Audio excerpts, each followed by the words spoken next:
Maka Allah jawab, istulit, dah terlambat wahai Fir'aun. Kita takkan nak jadi golongan yang seperti ini, hadirin sekalian.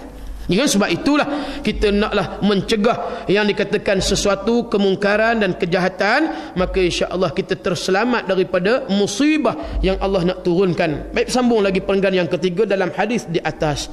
Walaupun disebutkan secara khusus tentang bangsa Arab, tetapi yang dimaksudkan adalah seluruh bangsa yang ada di dunia ini. Ini yang saya sebutkan tadi. Walaupun lafaz khusus Nabi ialah lil Arabi, bagi bangsa Arab kecelakaan itu, tetapi maksud dia adalah umumnya kepada semua manusia, lebih lagi kepada umat Islam yang berada di seluruh dunia. Ingat, kalau kamu buat satu kejahatan yang disebutkan tadi, kefasikan dan kemungkaran, maka kamu juga akan ditimpa satu musibah, kecelakaan, kemusnahan yang diturunkan oleh Allah Azza wa Jalla.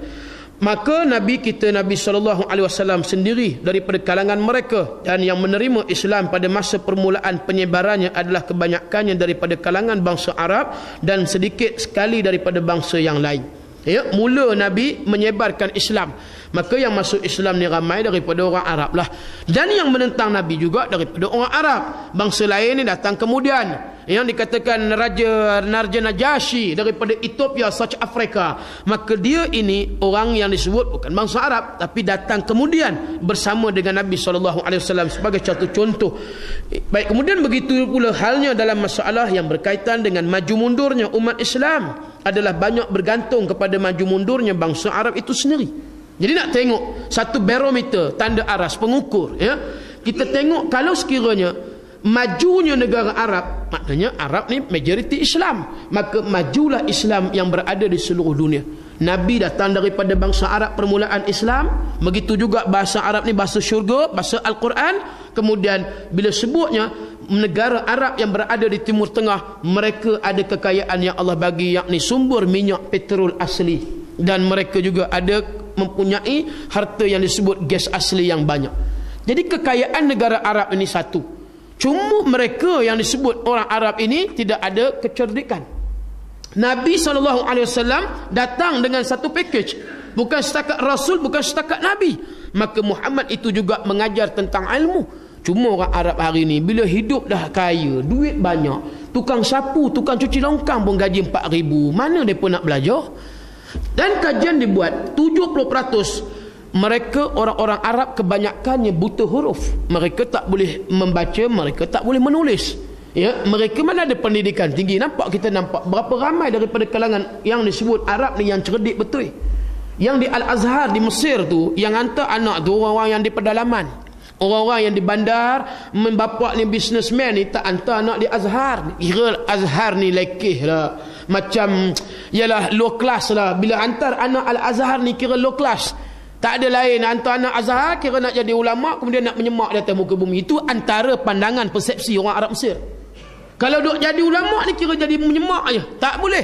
Nampak? Ini persepsi orang Arab sendiri di Mesir, tak hantar anak di Azhar.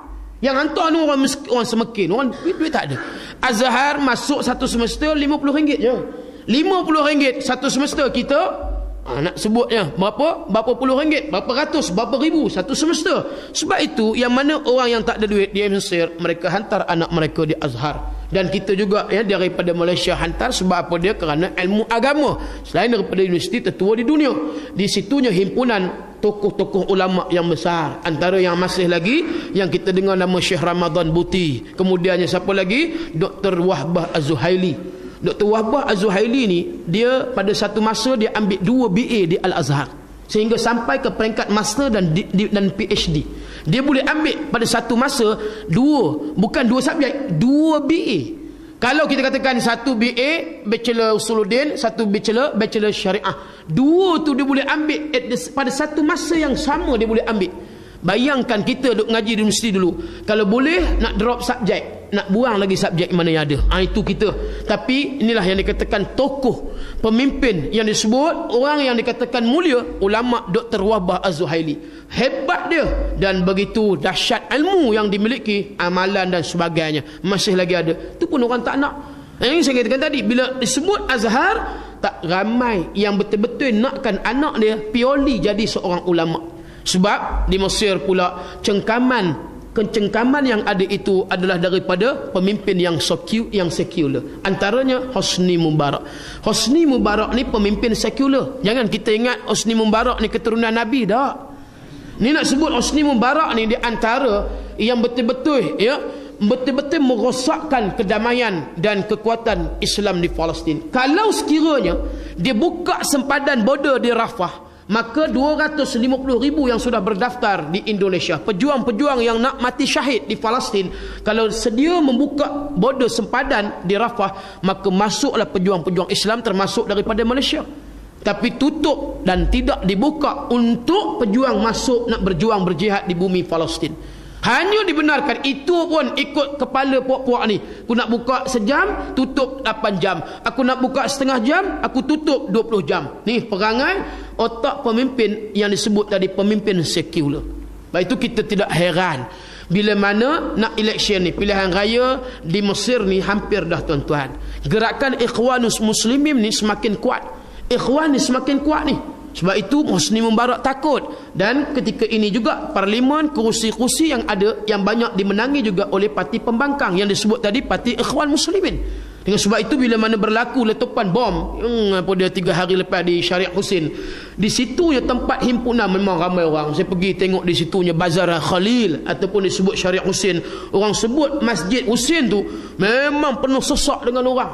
Baik orang Arab yang tak Arab dia duduk di situ kerana macam-macam ada. Macam itulah orang nak berjual beli, kemudian orang nak membeli belah shopping, tiba-tiba dengar satu letupan bom. Bukan kata besar sangatlah, mungkin bom Molotov ke apa benda, wallahu alam.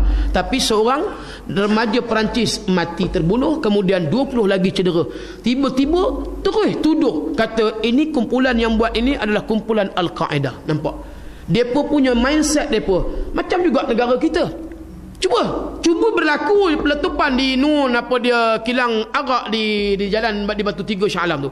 Kalau meletup je